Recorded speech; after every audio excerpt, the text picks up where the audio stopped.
lugar onde Deus habita, refúgio do seu amor. Ali sua graça é bendita, família. Queridos, vamos abrir o texto de Deuteronômio, capítulo 6. Hoje nós vamos iniciar uma série de mensagens em que irá cobrir todo o nosso maio, o mês de maio, que são uma série que eu botei o título de Pensando em Família. Pensando em Família. Hoje o tema deste sermão é famílias conectadas com Deus e uns com os outros. Por isso nós vamos expor o texto de Deuteronômio, capítulo 6, do versículo 4 ao versículo de número 9.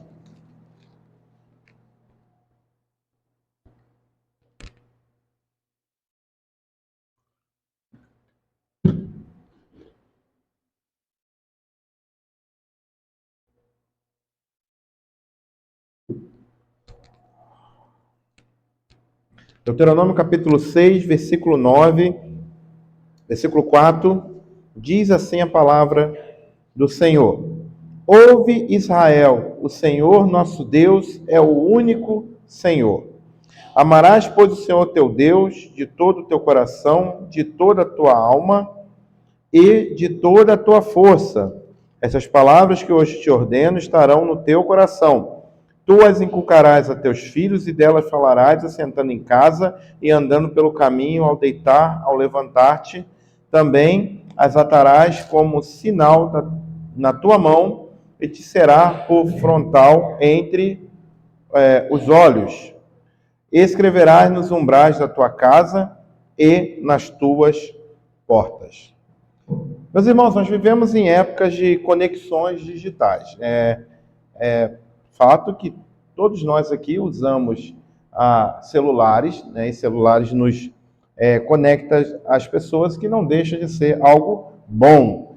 Mas nós vivemos em momentos, em época de profundas desconexões pessoais, profundas desconexões de relacionamentos familiares e de amizade, e até mesmo com Deus. Às vezes nós achamos que as conexões digitais podem substituir as conexões pessoais, e não é verdade. Eu provo a você que isso é uma coisa que a gente tem. Quantos de nós tivemos dificuldade para voltar a nos reunir depois da pandemia? Muitas pessoas queriam continuar ficando no digital. Isso é algo que nós acabamos nos apegando por causa da facilidade. Isso é um problema do nosso tempo. Dados da Fundação Getúlio Vargas revela que havia em 2024, até o mês de maio de 2024, cerca de 258 milhões de celulares no Brasil em uso, tá? O que equivale a uma média assim, de 1,2 smartphone por habitante no nosso país. Considerando a média de 3 pessoas numa casa, geralmente é um casal e uma criança, em média, né, numa casa, isso sugere que, em média, teríamos 3 celulares por família na casa. Em 1980, eu nasci em 82, em 1980, aproximadamente 70% das casas tinha uma televisão no Brasil. Nem todo mundo tinha televisão. Pelo menos, dessas 70%, tinha pelo menos uma televisão no Brasil. Alguns irmãos aqui que são jovens há mais tempo, lembra que em época de Copa do Mundo você ia para casa do vizinho ver o jogo, não é assim? Por quê? Porque televisão não era uma coisa barata. Todo mundo se reunia para poder ver um final de uma Copa do Mundo ou o final daquela novela que estava em evidência, o pessoal se reunia para isso, né? Hoje, esse percentual cresceu significativamente, atingindo a 97% das casas tendo pelo menos uma televisão em 2024. Olha como que o número de televisão cresceram. Os celulares aumentaram, mesmo assim os celulares aumentaram e as televisões diminuíram, porque numa casa que se tinha às vezes uma televisão no quarto, uma televisão na sala, hoje não tem mais. Tem uma televisão e olhe lá, porque as pessoas estão olhando no celular. É uma coisa comum. Tem uma família em que as pessoas pegam um prato de comida, cada um pega o seu celular e cada um vai para o canto da casa. Se você ainda não viu isso, você é um bem-aventurado. Isso acontece muito. E a gente tem que brigar muito para que isso não aconteça, porque isso é um problema do nosso tempo. Eu sou de uma época que as pessoas criticavam muito televisão.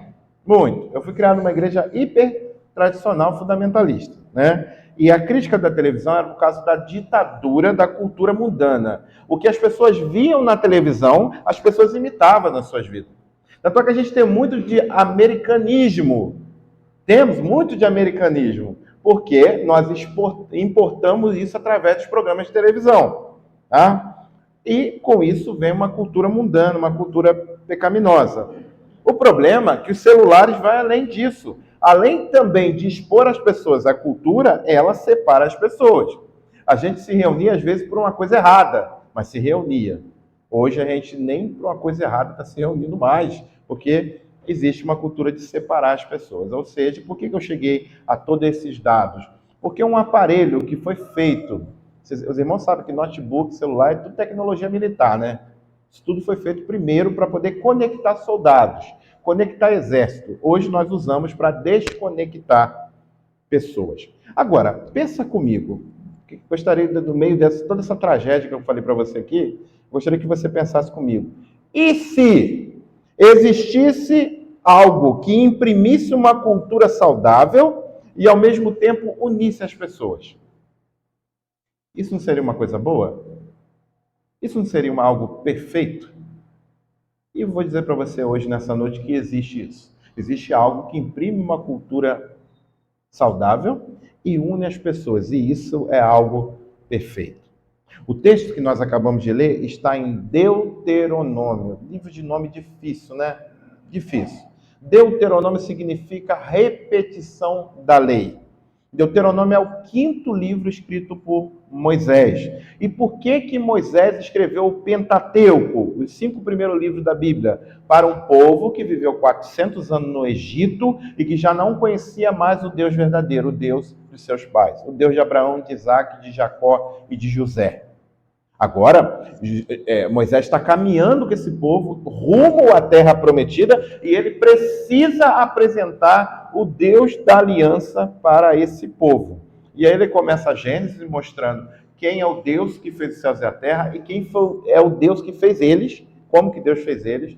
Vem em Êxodo contando a saída, depois vem Levítico falando sobre as leis, Números falando sobre o povo, e Deuteronômio ele repete aquilo que ele falou em Êxodo. Por que Deuteronômio repete? Porque agora Moisés já sabe que ele vai falecer, que ele vai morrer, e ele precisa deixar o povo preparado. Esse povo aqui diante da lei de Deuteronômio não é mais aquele quase 3 milhões de pessoas que saíram do Egito.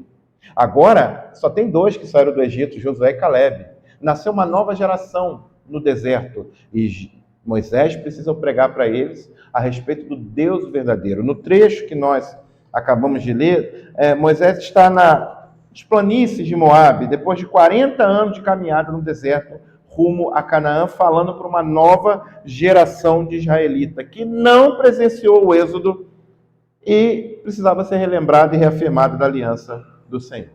Aqui, Moisés está buscando isso, repetindo a lei. Por isso que Deuteronômio significa repetição da lei ou segunda lei.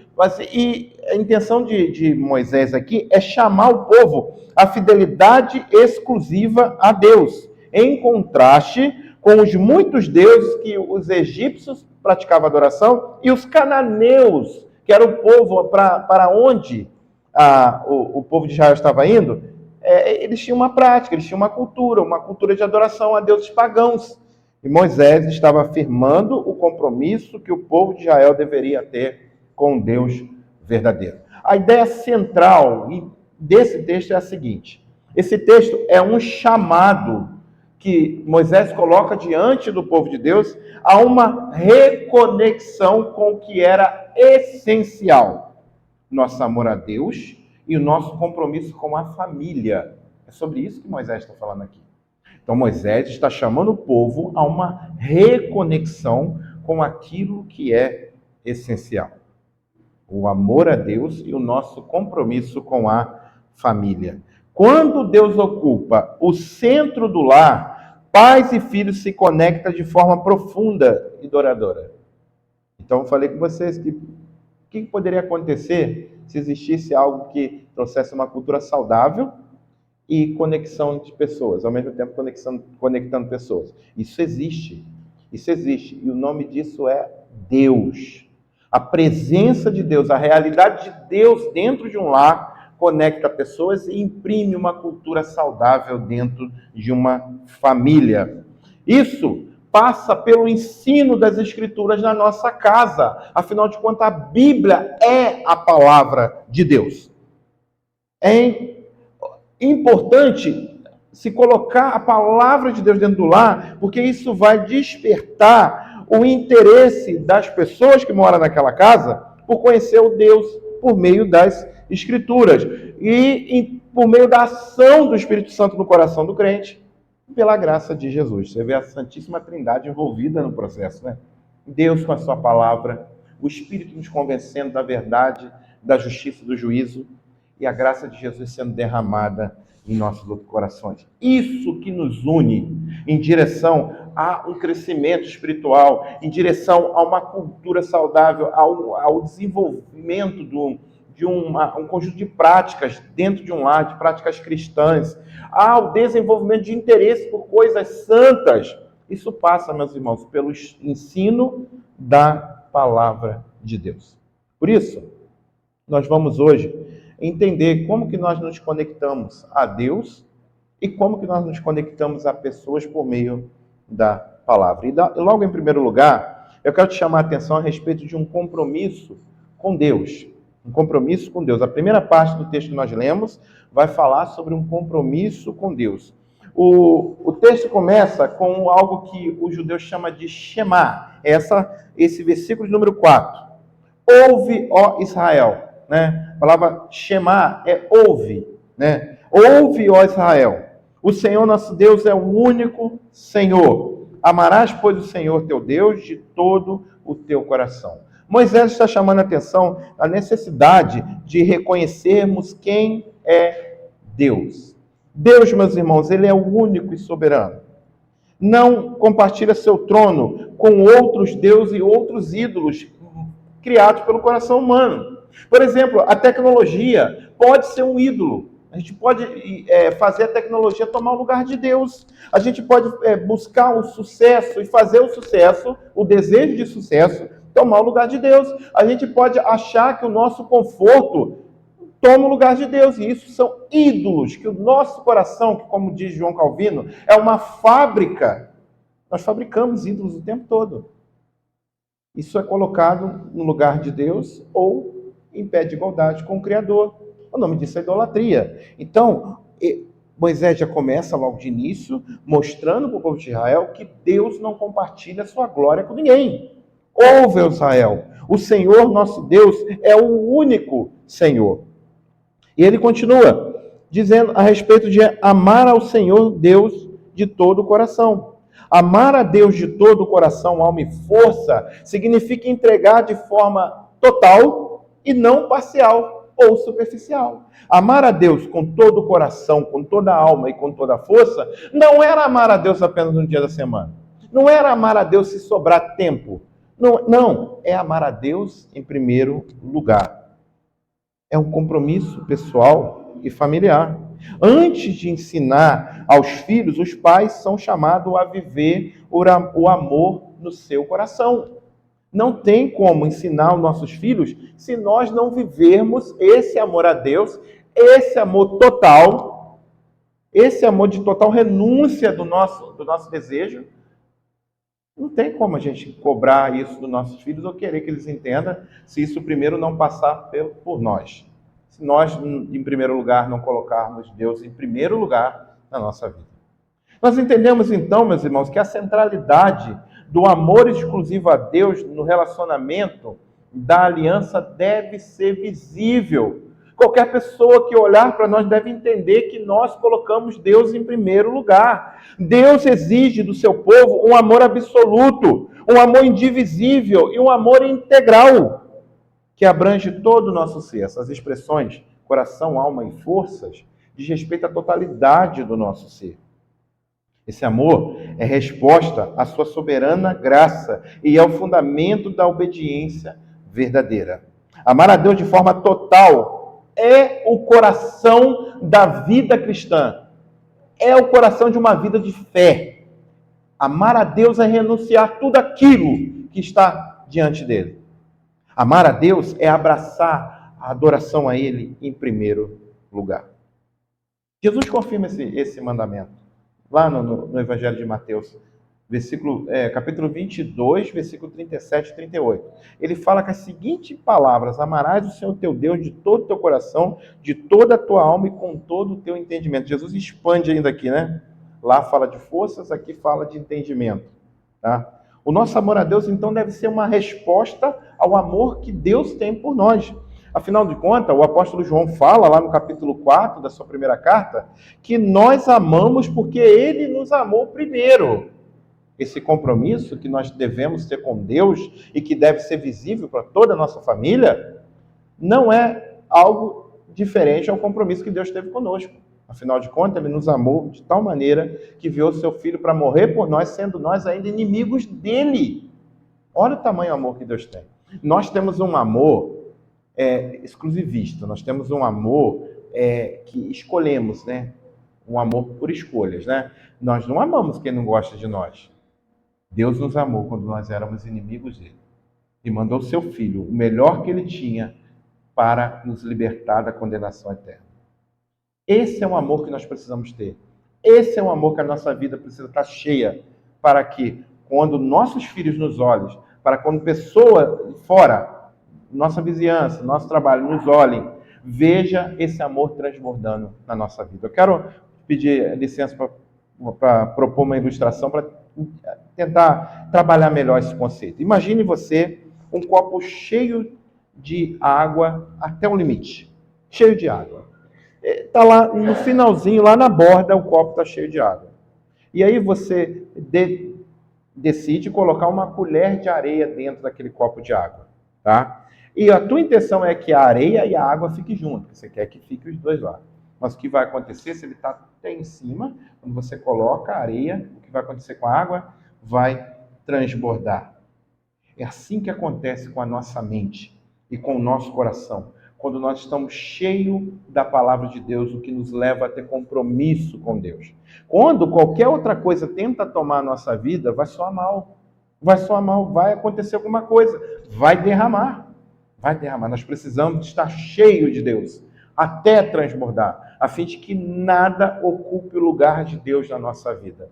Quanto mais você tem Deus, mais você quer Ele. E você vai crescer, vai se encher de Deus por meio da sua palavra. Lá em Efésios, tem Efésios 5,18, é um texto bem interessante. O texto lá diz assim: não vos embriaguei com vinho, onde há dissolução, onde há desperdício, mas enchei-vos com o Espírito. Né? E aí, é bem interessante no texto grego, que lá está todos os verbos na voz passiva. Passiva. O que é o verbo na voz passiva? É quando você recebe a ação em você. Então você não faz nada, você recebe. Só que ao mesmo tempo é um imperativo, é uma ordem. Como que é isso? Deus manda a gente se encher com o Espírito, mas a gente sabe que o Espírito é Deus, quem vai encher nós dele é o próprio Deus. Como é que funciona isso então? Aí o texto continua dizendo assim: falando entre vós com salmos, hinos e cânticos espirituais, habitando em algo que acontece no meio do povo de Deus, tá? Agora, alguns estudiosos dizem que Paulo escreveu Efésios junto com Colossenses. Colossenses são cartas irmãs, né? Escreveu junto para mandar junto. E lá em Colossenses, fala da seguinte forma: habite ricamente em vós a palavra da verdade. E aí depois o texto é idêntico, falando entre vós de salmos, hinos e cânticos espirituais. O que isso nos leva a entender? Que nos encher do Espírito Santo é quando a palavra da verdade habita em nós. Habita em nós. Paulo está falando a mesma coisa com palavras diferentes. Então, como que você vai se encher de Deus? É quando a palavra de Deus habita em você.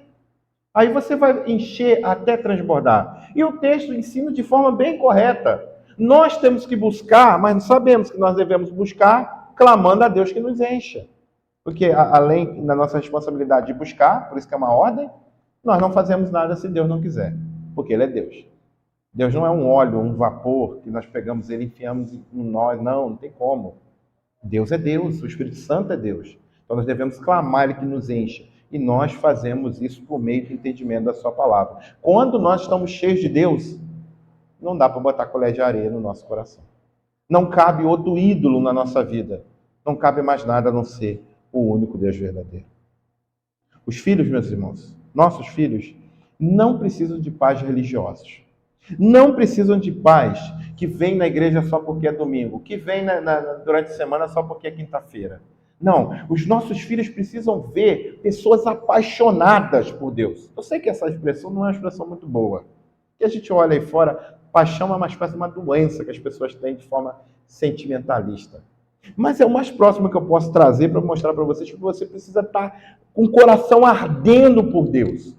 Você precisa estar amando a palavra de Deus. Você precisa ter prazer por estar no meio do povo de Deus. Você não pode ficar botando qualquer circunstância para te impedir de chegar à igreja ou de fazer algo na obra de Deus. Porque seus filhos estão vendo. Seus filhos estão vendo isso. Religiosidade seca, sabe? Aquela ortodoxia morta. Isso não vai fazer seus filhos ficarem na igreja. Não vai. Mas um amor por Deus, assim, ardente, vai levar eles a pensarem no poder de Deus na hora que o coração deles tremer pelas coisas do mundo. O seu filho só dará importância à fé cristã se você se envolver de corpo e alma. O compromisso das crianças começa no coração dos adultos. Bom, o que nós prometemos aqui quando nós batizamos ele? Prometo ensinar meus filhos a lerem, a fim de que ele por si próprio leia a palavra de Deus e que um dia o nosso Deus seja o Deus deles. Como que eu vou levar meus filhos a entenderem que o Deus que eu professo a minha fé é um Deus verdadeiro e um Deus que me ama e que ama eles também? Se eu mostrar que eu tenho verdadeira paixão por esse Deus que é todo-poderoso. Tá? Nós precisamos mostrar isso. Não é a frequência na igreja que molda o coração dos filhos. Apesar de frequência na igreja, isso é uma coisa boa, tá? Mas não é somente isso. Não é trazer as crianças amarradas, apesar de essa ser tua responsabilidade. Quando está debaixo do teu teto, enquanto ainda não ser emancipado, a responsabilidade de trazer para a igreja é tua. Deus vai cobrar de você se você mandar as crianças para a igreja e ficar em casa. Tá? Depois não chora não se você tomar esse procedimento. Enquanto você tem responsabilidade, traga. Mas não vai ser isso que vai fazer aquela criança virar um crente. Se você não mostrar que você ama Jesus com toda a sua alma, com toda a sua força e com todo o seu entendimento, ele vai crescer e na hora que ele tiver ser emancipado, ele não vai nem querer saber de igreja. Afinal de contas, ele só ia porque ia obrigado. E o pai também ia porque era religioso. Não. A sua fé precisa ser uma fé encarnada no dia a dia. O que eu quero dizer com isso? Você tem que dar sentido na vida àquilo que você diz que acredita. Como? Na hora que acaba a comida, você tem que mostrar para o seu filho que é Deus que dá a seu sustento. Na hora que está doente, você tem que mostrar para os seus filhos que é em Deus que você confia, não é no tratamento. Você faz o tratamento, mas confia que Deus abençoa aquilo. Meus irmãos, nós precisamos mostrar na vida que aquilo que nós dizemos acreditar é verdadeiro, porque senão não vai fazer sentido na vida dos nossos filhos. É quando você demonstra que crê em Jesus diante dos problemas da vida, na maneira que você trata o seu cônjuge, nas conversas à mesa, quando você senta para comer. Se você não tem uma mesa na sua casa, você não tem hábito de comer à mesa, providencie uma mesa para vocês comerem juntos. Isso aqui é um conselho do seu pastor que te ama, tá? Não entra nessa bagunça que o mundo está, de cada um pegar o prato e ir para um canto, não. As famílias hoje em dia não têm mesa. Sabe, meus irmãos, acontecem verdadeiros milagres à mesa diante do alimento. Verdadeiros milagres. O que o crente fazia antigamente, quando vinha da escola dominical? Algumas igrejas ainda têm um hábito de ter o culto pela manhã até hoje. Até hoje, né? Nos Estados Unidos tem muito esse hábito, né? E no Brasil também tem algumas igrejas assim. Saía da igreja, da escola dominical, do culto pela manhã, às vezes o culto matutino, né? Algumas igrejas têm 2 cultos também no domingo. O que eles conversavam à mesa, na hora da comida? O que o pastor falou. Sabe, o que o professor falou. Hoje em dia é um hábito muito grande se catar o celular e ir para um canto. E aí tá vendo vídeo no YouTube, tá vendo como é que vai ser a escalação do time de futebol, tá vendo um monte de coisa, mas não se conversa. Meus irmãos, deixa eu falar uma coisa muito séria para você. A atenção que você não der para o seu filho à mesa, lá fora o traficante, a prostituta vai dar para eles. Filho, a gente perde dentro de casa. Dentro de casa. Tem gente que tem medo de enviar o filho para a faculdade, para o colégio, que acha que vai se perder lá. Não! O filho a gente perde dentro de casa. Quando nós perdemos o hábito de se reunir e de conversar. Eu falei aqui pela manhã para os adolescentes. Tudo que você não entender, pergunta para o seu pai e para a sua mãe. Pergunta. A Bíblia precisa fazer sentido para a sua vida. Não foi isso que eu falei para vocês de manhã? Foi, né? Olha lá. O único que não estava aqui era o Miguel. Eu falei isso, tá, Miguel? Ligado aí. Se você não entender, pergunta para o seu pai. Se seu pai não entender, depois o pai vai mandar um WhatsApp para o pastor lá, a gente dá um jeito, a gente resolve. Mas pergunta para o pai e para a mãe. Não pode ficar nenhum conceito bíblico enfiando debaixo do colchão. Porque na hora que vocês forem submetidos àqueles professores malucos que tem lá na faculdade, doido, tem uns caras que têm compromisso com Satanás lá, tá? Tem gente que está lá só para derrubar vocês. Tem muita gente boa, graças a Deus, vocês vão encontrar muita gente abençoada, vocês vão levar para a vida. Mas tem gente lá que tem compromisso com o mundo das trevas. Mas na hora que vocês depararem com ela, vocês têm luz, vocês vão ter luz. E aí vocês não vão ouvir aquilo. Não vão ouvir aquilo. Vocês vão ouvir aquilo que vocês aprenderam na igreja e que o pai e a mãe reforçou como palavra de Deus. Bom, meus irmãos, é por isso que seu filho precisa perceber que Deus não é apenas um assunto de domingo. É possível que ele, se você mostrar que Deus é apenas um assunto de domingo, é possível que o teu filho daqui a um tempo trate Deus desse jeito, e não do jeito que você gostaria que ele tratasse. E cada ano que passa, cada tempo que passa, vai ficando pior. Vão tendo mais ofertas para se afastar daquilo que é verdadeiro. Nós precisamos mostrar que existe uma alegria em nos relacionar com Deus diariamente. Nós precisamos mostrar para os nossos filhos que isso que a gente faz não é, quando a gente ora, não fica debaixo do telhado. Quando a gente lê a Bíblia, não é algo que fica só na nossa leitura, mas que transforma a nossa vida. Isso vai fazer diferença no nosso coração e na vida deles, quando o dia mal vier. Sabe, meus irmãos, ter compromisso com Deus é trazer coisas boas para a nossa família. Ter compromisso com Deus é mostrar aos seus filhos como que é maravilhoso ter compromisso com Deus. Eu, por enquanto, até aqui, eu só falei sobre o teu compromisso. E eu só mostrei como que é importante esse compromisso teu que vai atingir os seus filhos. Agora, em segundo lugar, eu quero mostrar para vocês que o texto nos chama a um envolvimento com os nossos filhos. Você entendeu que nós precisamos primeiro tratar o nosso coração? Mas não é só por causa disso, não é só disso que a gente vai ficar. Não é. Nós vamos agora entender que nesse texto existe um chamado ao envolvimento com os nossos filhos. O versículo de número 7 diz assim: tu as inculcarás aos teus filhos. O que você vai inculcar? O que disse no versículo 6. Estas palavras que hoje te ordeno estarão no seu coração. Você encheu o coração da palavra de Deus, agora vem o compromisso que você tem com as suas crianças. Tu inculcarás aos teus filhos. Eu falo crianças porque filho nosso nunca vai deixar de ser criança, né? 45 anos, 50 anos, a gente está chamando de meninos. Minha mãe era assim, ficava, mãe, que menino, mãe, teu filho mais novo tem 38 anos. Não, é tudo meus meninos. Falava assim. Então, preste atenção que você vai continuar inculcando as suas crianças. Tu inculcarás os teus filhos e dela falarás assentado em tua casa, andando pelo caminho, ao deitar, ao levantar-te. O que esse texto está dizendo aqui? Em primeiro lugar, inculcarás a teus filhos e delas falará. O texto está falando sobre um ensino intencional. Você não pode dar ponto sem nó na educação dos seus filhos.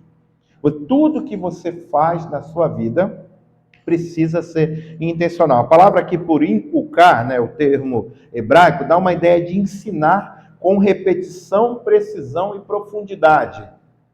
Eu tenho 2 crianças, agora está vindo a terceira, né? Os que estão aí, que já estão sendo ensinados, um tem 4, vai fazer 5 agora, a outra tem 12.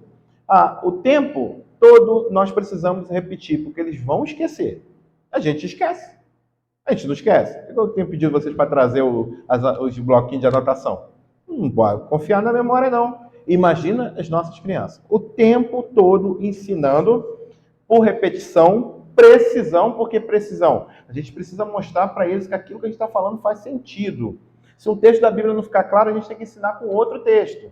Olha aqui, nossa Bíblia tem as notinhas de rodapé, que tem um monte de texto bíblico que faz referência com o texto que está sendo falado aqui. Tá? O texto aqui de Deuteronômio, por exemplo, Deuteronômio 7,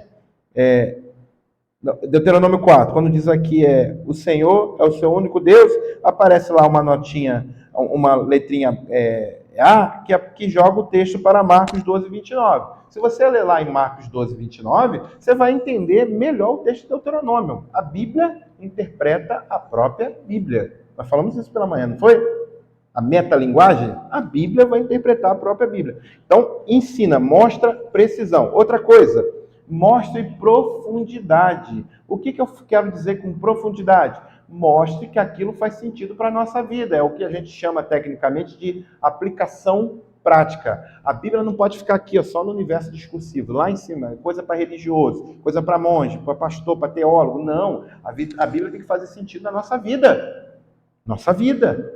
Se você mostrar para os seus filhos de que isso faz sentido, isso vai ser como alguém que está afiando uma espada.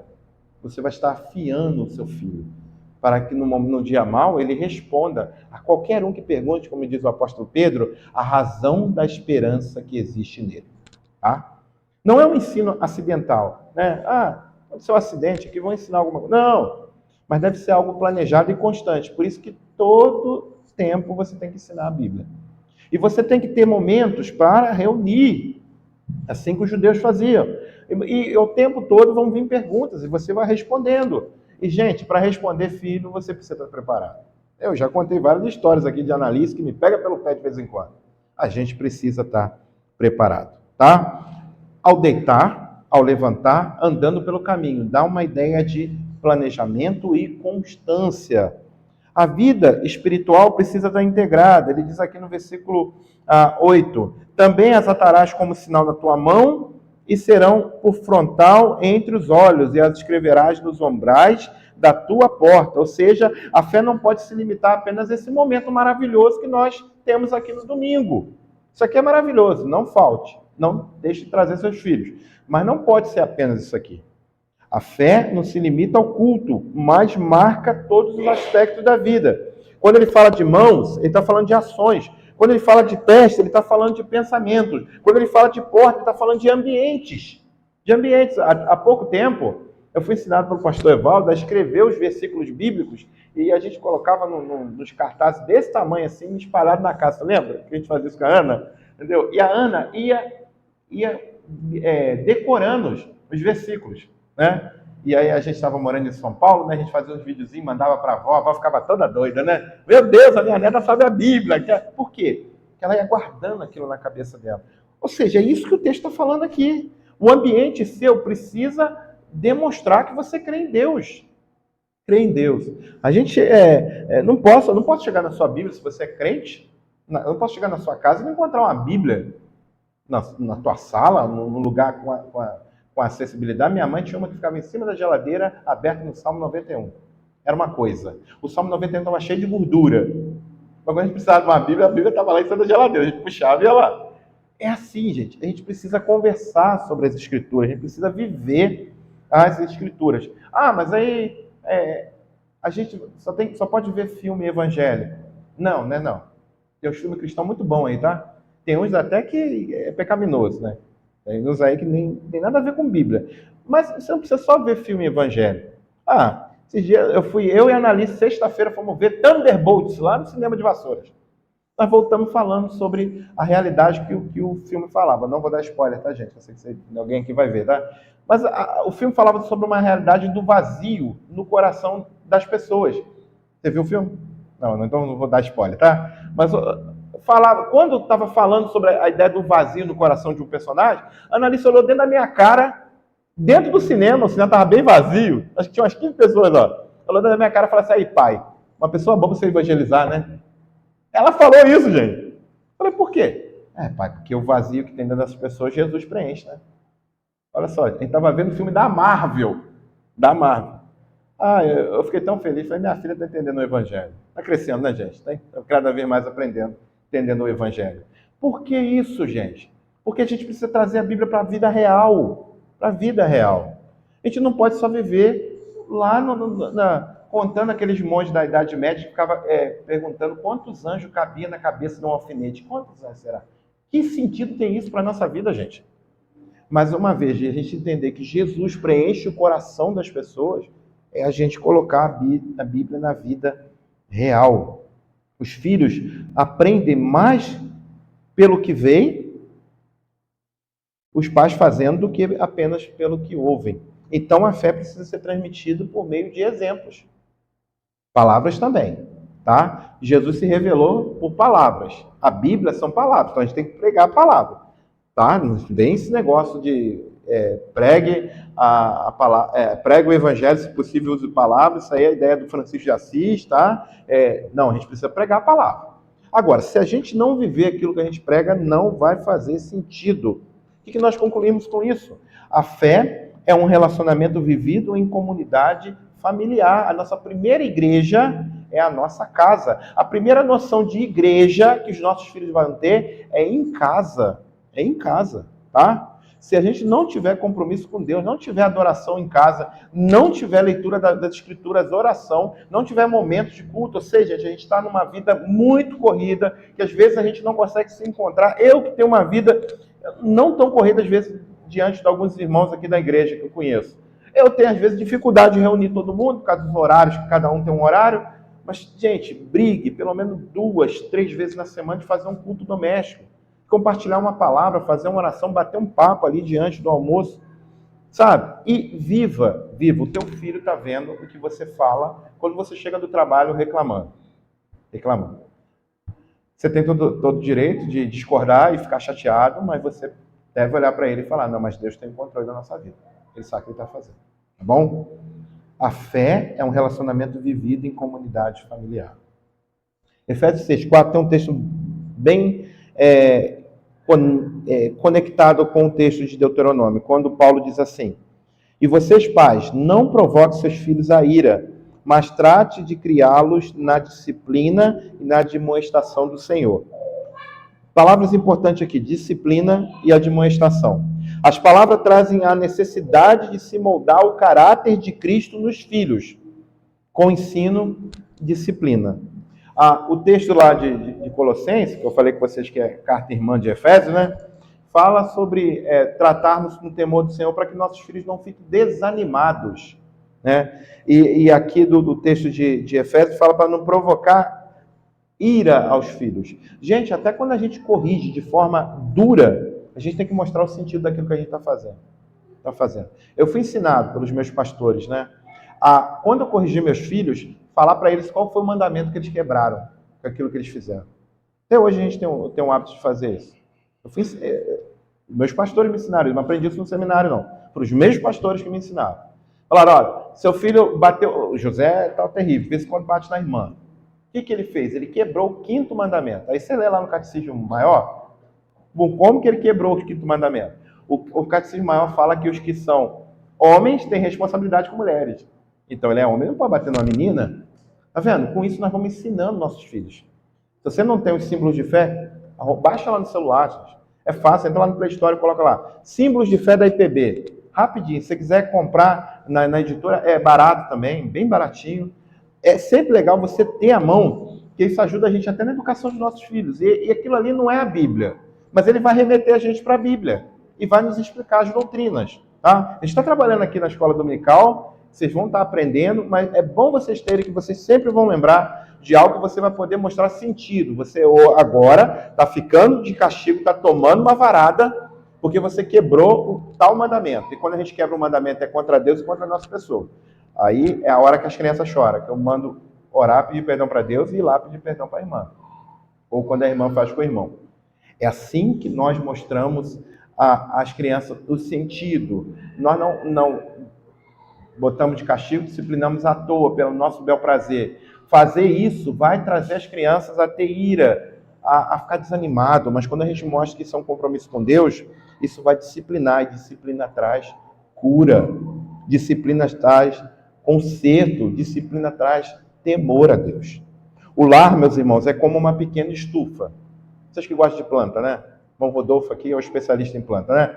A estufa, o que é a estufa? É aquele pequeno lugar, um pequeno ambiente para se cuidar cuidadosamente de uma planta. Às vezes, na estufa, a gente faz as mudinhas, né? Depois colocar no canteiro. Não é assim? A gente trata na estufa de plantas delicadas, que precisam de um crescimento saudável, mas também precisam ser protegidas. Esse é o nosso compromisso com os nossos filhos. Dentro da nossa casa precisa ter luz e calor. Precisa ter um pouco de umidade e cuidado diário. Igualzinho uma estufa. Nós precisamos ter um ambiente propício ao florescimento. Uma pequena estufa espiritual deve ser o nosso lar, onde a fé pode germinar e amadurecer. Os nossos filhos, como diz o Salmo, devem ser como brotos novos, sensíveis a influências contrárias, né? Quando sentir uma influência do mundo, eles vão se fechar. Quem conhece a dormideira? Levanta a mão para mim. Sabe aquela dormideira? Conhece, né? José adora a dormideira, né? Vê uma dormideira, vai lá, cota a mão lá que ela se fecha todinha, né? É uma planta que se fecha todinha. Por que ela se fecha?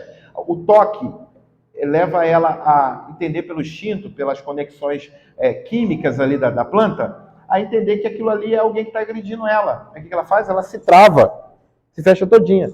Pensa na tartaruga. Consegue tirar uma tartaruga do casco, você quebrá-la todinha. Porque se ela sentir medo, ela se fecha.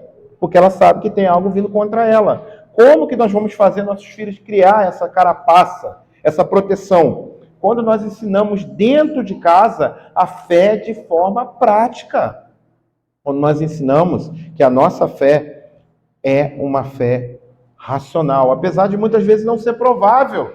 Apesar de que a nossa fé não cabe dentro de um laboratório. Apesar de que a nossa fé não consegue provar com convenções humanas ou conexões filosóficas, não dá. Mas ela é racional, porque nós temos um objeto de adoração, que é Deus, e que prova a realidade da sua presença por meio da sua palavra. Pais, seja os primeiros discipuladores dos seus filhos. Deixa eu falar uma coisa bem séria. Hoje nós estamos em tempo que nós terceirizamos a educação dos nossos filhos. A escola e a educação cristã, a igreja. Gente, a escola é a tua parceira na educação dos seus filhos. Não é a primeira pessoa. A igreja é tua parceira na educação teológica. Não foi a igreja que se comprometeu a ensinar quem é Deus para as crianças na hora de batizar. Foi você. Foi você. Então, não terceirize a fé dos seus filhos à igreja ou à escola, ao governo, à televisão, à internet. Não faça isso. A igreja tem uma classe de catecúmenos. O que é isso? Ensinando pessoas a se tornarem membros da igreja. Novos membros da igreja. Discipulado, quem faz das crianças é você, pai. É você, mãe. É você que é crente. A igreja é uma facilitadora do ensino das escrituras, mas a responsabilidade do ensino da palavra é tua. Eu não posso tomar o direito e a responsabilidade tua de ensinar o seu filho. Eu não tenho esse direito, Deus não me deu esse direito. Agora eu sou responsável de facilitar o ensino da palavra, principalmente a vocês adultos, a fim de que vocês ensinem aos seus filhos. Tá bom? Tudo que a gente faz aqui na igreja, vão perdendo um pouco sentido quando nós reforçarmos. Eu estou dizendo em questão de educação de crianças, educação cristã de crianças. Vai reduzindo o sentido, uma vez que o sentido na sua casa aumentar.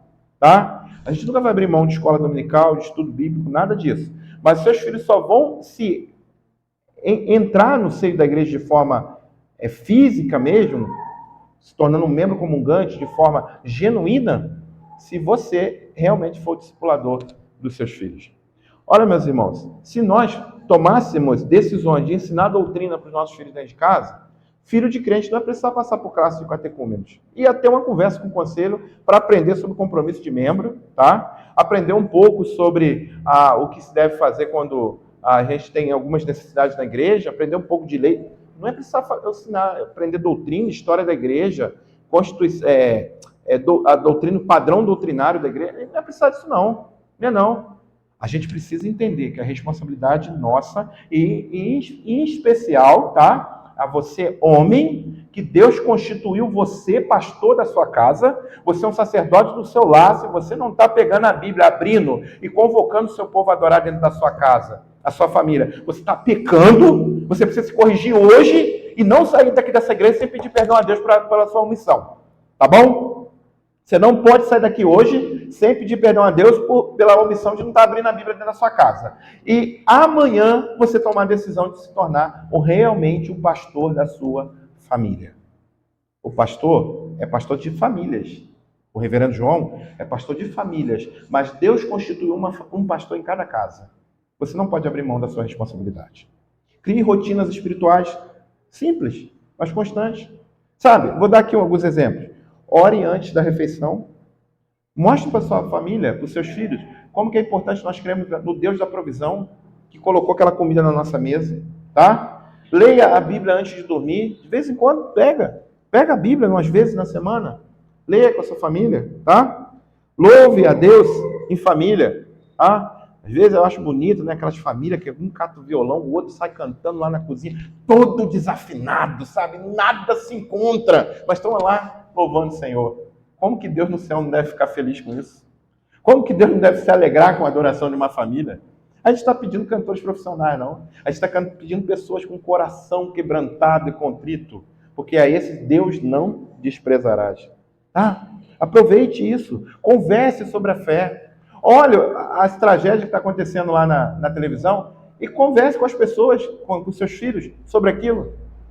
Gente, eu saí de uma cidade de 37 mil habitantes, pequenininha, católica, uma cidade que você quase não via assim, escândalos no centro da cidade, no meio das pessoas.